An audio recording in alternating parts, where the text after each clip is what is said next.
This video was brought to you by Incogni. Hello friends, my name is JJ, and JREG's dictionary defines necrocracy as rule by the dead. And that is a pretty good description of the sort of government that my beloved nation of Canada finds itself under in the closing months of 2024. Now I'm sure you guys are all getting a little exhausted and stressed about the big, exciting American election less than a month away. I know I am. So this week I thought I would give you an opportunity to find brief refuge in the snowy oasis of Canadian politics, which I can assure you has no shortage of drama of its own. So the reason I called Canada a necrocracy is because Prime Minister Justin Trudeau's government has started to take on a rather zombie-like quality. Since being re-elected to a third term in 2021, Trudeau's personal popularity keeps plummeting to ever lower lows. As of now, most polls have his approval rating at somewhere around 30%, with the other 70% saying they disapprove. Basically, no one is neutral on Trudeau anymore. Other polls put things even more bluntly. According to Abacus data, the question, "Is it time for a change in government?" now gets a staggering 85% support, while those believing Trudeau should be elected to a fourth term stands at a measly 15%. Yet a fourth term is what Trudeau keeps saying he wants. Numbers be damned. When the election comes, when Canadians need to make a consequential choice in this consequential moment, it will be the honor of my life to lead us through it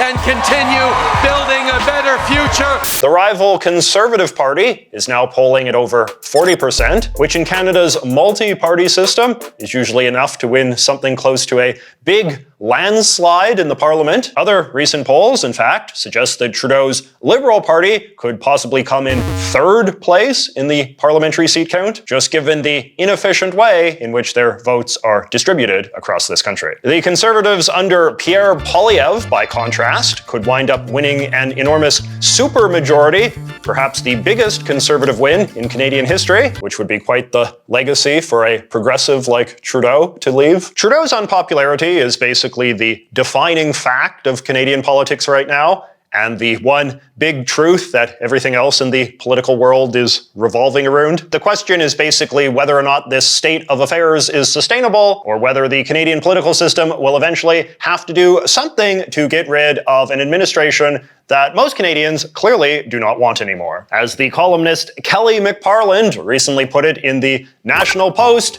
Canada is in a standoff between the Prime Minister and the people. Now, in Trudeau's defense, he almost certainly feels like this fixation on his unpopularity from the press and his political rivals is an unjustified and perhaps even borderline unconstitutional burden on his ability to govern. He was, after all, legitimately elected to a third term in 2021, and under Canadian law, he has no obligation to do anything beyond run the country to the best of his ability until the next scheduled election on October 20th, 2025. I have said before that one of Trudeau's great political talents is his ability to bounce back when everyone has written him off, and I'm sure that he feels with a whole year left in his mandate, he could easily do a bunch of stuff that could win him back into the good graces of the Canadian public. Like just the other day, his government was floating the possibility of building a high-speed rail line between Ontario and Quebec. That's something new that people might go for, right? Likewise, the outcome of the US election might re-emphasize the importance of having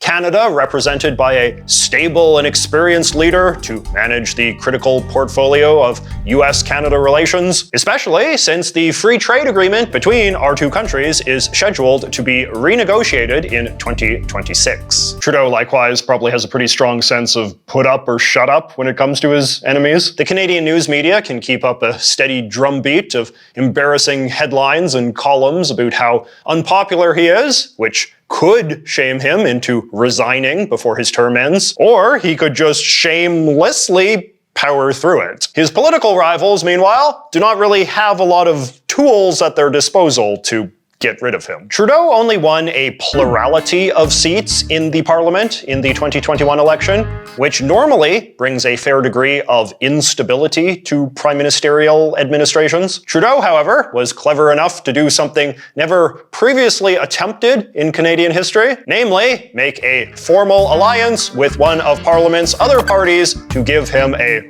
working majority. I know the Europeans are probably rolling their eyes at this, since that is such a mainstream thing for their politicians to do over there. But Canadian political culture is just different. Parties are more defensive of their independence, and bipartisan cooperation is more stigmatized, and indeed unlikely to be rewarded by voters. And Trudeau's deal certainly seems unlikely to alter any of this conventional wisdom, given its deeply ambiguous results. In March of 2022, Trudeau signed a deal with the left-wing New Democratic Party, the fourth-place party in the parliament, to support his government. In exchange for this support, the head of the NDP, Jagmeet Singh, asked Trudeau to create a couple of new, relatively moderate social welfare programs, a limited public option for dental insurance, which most Canadians currently pay for with private insurance, and an expansion of the Canadian Medicare system to pay for birth control and insulin, two things also not previously covered by the Canadian public health insurance regime. Did anyone really want this, though? The polls have never really suggested that expanding Medicare in this way was much of a priority for voters, which might explain why the passage of these two programs did little to improve the popularity of the NDP or the Liberals for that matter. But that might also have something to do with the relative lack of warmth that characterized this bipartisan exercise. Throughout their entire 2.5-year alliance with the Liberals, the NDP maintained what I can only describe as a rather bitchy disposition. Jagmeet was constantly bashing Trudeau on social media, calling him a horrible, failed prime minister in his speeches and all the rest. Everywhere I go, I hear Canadians who tell me how frustrated they are with Justin Trudeau. They are just done with his delay and disappointment. As some observers put it, it gave their alliance the atmosphere of an awkward, loveless marriage in which wife has grown very embarrassed of her husband and now just keeps bad-mouthing him in public in a way that just makes everybody deeply uncomfortable. And I think in some ways this was just the inevitable outcome of a partnership that just wasn't producing good enough outcomes to make breaking the Canadian political taboo on parliamentary coalitions feel publicly justifiable. In any case, with Jagmeet Singh's own poll numbers being stagnant, in early September, he announced with great fanfare that his party was tearing up the deal it had signed with Trudeau. Today, I notified the Prime Minister that I've ripped up the supply and confidence agreement. Justin Trudeau has proven again and again he will always cave to corporate greed. The Liberals have let people down. They don't deserve another chance. From henceforth, the NDP would now only vote to support Trudeau on a case-by-case basis, which in all honesty is how things normally work in Canada when a prime minister is leading a so-called minority government. So again, it's not really super obvious what the tactical advantage of that 2.5-year alliance was. In fact, tearing up the deal was probably a better strategic move for the NDP than entering into it, just because Jagmeet can now freely criticize Trudeau without constantly putting himself at risk for charges of hypocrisy, which was constantly happening when he was propping him up. Although even now, the NDP has yet to see a boost in the polls. All right, now before we move on to the next chapter of Canadian political drama, let us just hear a quick word from today's video sponsor, Incogni. Hello friends, so here I am in front of the soccer field where all of the neighborhood children love to play, but I will tell you something that is no game: online data security. So we are all constantly submitting tons of personal information online, whether intentionally or not. It's fine, that's just how the internet be. But the problem is a lot of that data winds up in unpleasant places, like the hands of scammers and marketers who constantly harass you with obnoxious obnoxious emails, text messages, phone calls, and whatever else. Which is why it is so important to employ the services of our friends at Incogni. Incogni is an app that sends out form letters to data brokerage firms, these sorts of places that collect your personal data with the intent of reselling it. And Incogni tells them to delete everything they have, which is something these firms are legally obligated to do when asked. It's a very easy to use app with a one-time setup and progress you can check at any time, and it saves you untold hours because they do all of the requesting and deleting on your behalf. So all you have to do is have the good sense to sign up with them in the first place. And lucky for you, signing up with Incogni has never been more affordable. If you head over to incogni.com and use the promo code JJMCC, you can get an incredible 60% off an annual plan. And it wasn't even that expensive to begin with. So don't delay, sign up with Incogni and stop unscrupulous characters from spreading around your personal info and take control of your digital life.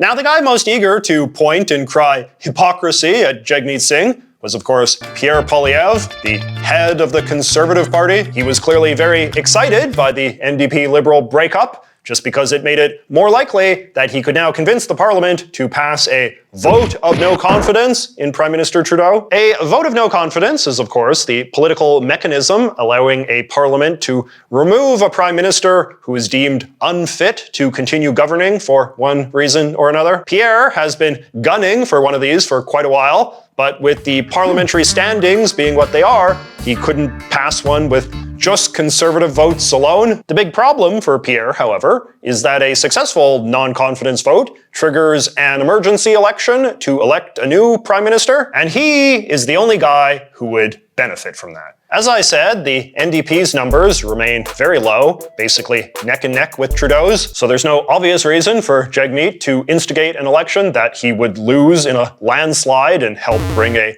Conservative supermajority to power. The NDP is not against a non-confidence vote in theory. They've been saying Trudeau is unfit for office for a while now, even during their alliance, but they continue to favor a wait-and-see approach. The fact that the NDP hasn't fallen in line with the non-confidence vote idea has made a lot of Conservatives very furious, but the Conservatives have also been a little disingenuous about this. The ability to successfully pass a non-confidence vote is actually quite an uphill battle, just because the Liberal Party remains in quite a strong position in the Parliament relative to the other parties, despite not controlling a majority. Even when put together, the NDP and the Conservatives can still not outvote the Liberals. To get to a voting majority, they would have to win over these guys, the Bloc Québécois, as well. In other words, there has to be a pretty broad parliamentary consensus that Trudeau should go and there should be an emergency election, which is a pretty tough sell given that no one except the Conservatives have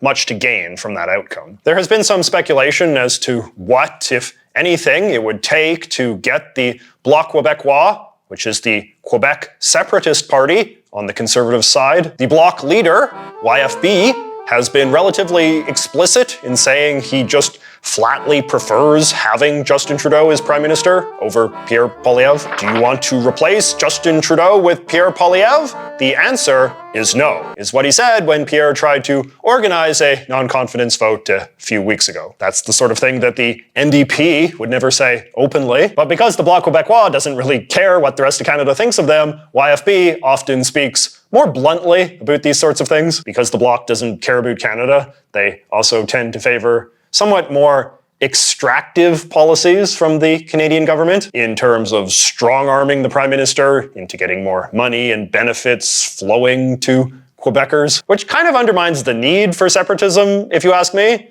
But it does seem to keep the Bloc popular with Quebec voters. So in theory, if some issue came along where the Bloc really wanted something and Trudeau said no, you could see that being used as the basis of a non-confidence vote. But again, it would have to be an issue that could mobilize the Conservatives and the NDP as well, which in all honesty is really more about getting the Bloc and the NDP on the same page, because at this point the Conservatives will just blindly vote in favor of any non-confidence motion. The Bloc could also be convinced to support an emergency election if their poll numbers in Quebec get really high, because of course the Bloc only runs candidates in that province, so their sense of their political interest is a bit more narrow. And they're doing pretty well there right now, in the high 30s, but their goal is to always get closer to 50. Very symbolically important if you can get more than 50% of Quebecers to vote in favor of separatism. Now, you might notice that in all of these political calculations, I have just completely taken it for granted that the politicians of the Liberal Party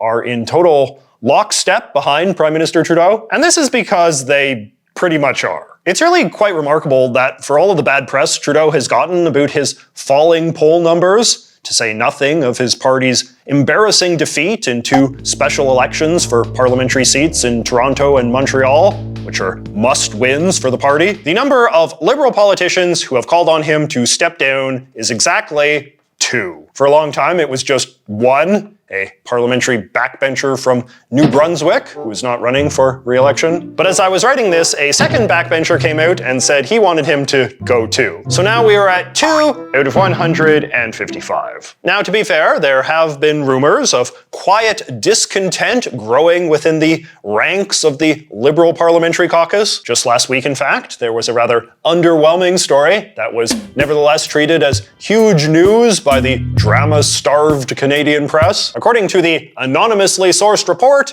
at least 20 Liberal members of Parliament have been circulating a secret letter amongst themselves expressing support for the idea of Trudeau to maybe consider stepping down or something. And maybe someday they will even think of releasing that letter to the public so we can all see exactly what they want and who has signed off on it. But now is apparently not the time. This climate of shyness is a good example of just how subordinate a prime minister's political party tends to be to him, even in bad times. It is considered very taboo in Canadian political culture for members of parliament to criticize their leader openly, probably because the prime minister has the power to control whether or not they can run as a member of his party. Likewise, in contrast to places like Britain or Australia, and I assume other countries, there is no real mechanism allowing a party to remove their own prime minister in Canada. The cabinet ministers don't have that power, and there is no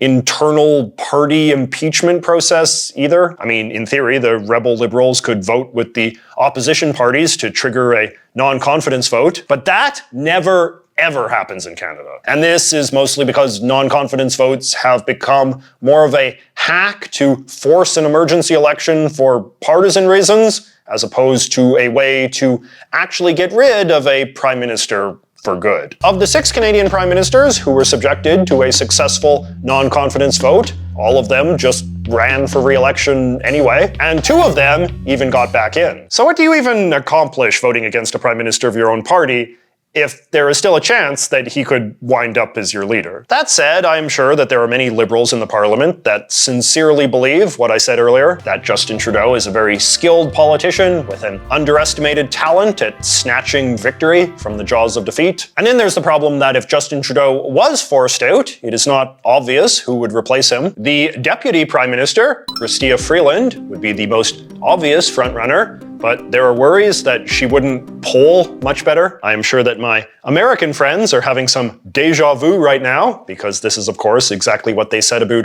Kamala Harris before President Biden stepped down. I actually made a whole award-winning video on some of the parallels back when Biden was first starting to teeter, but at the same time, analogies can only take you so far. Even at his worst, Biden was never as unpopular as Trudeau is now, both because Biden hasn't been in power nearly as long as Trudeau has, and because things in Canada are just objectively a lot worse, at least when it comes to economic metrics. I'm also willing to say that while a lot of people will admit that Kamala Harris's political skills were underestimated in retrospect, I feel like Chrystia Freeland's political skills are correctly estimated. She has a reputation for being a serious policy wonk and a strong debater, but in terms of charisma and likability and an ability to communicate in the sort of personable, empathetic way that is so important in a cross-country political campaign, most political observers who have seen her up close tend to have enormous skepticism. But then if we pass her over, we get into the same situation that the Democrats in the States were so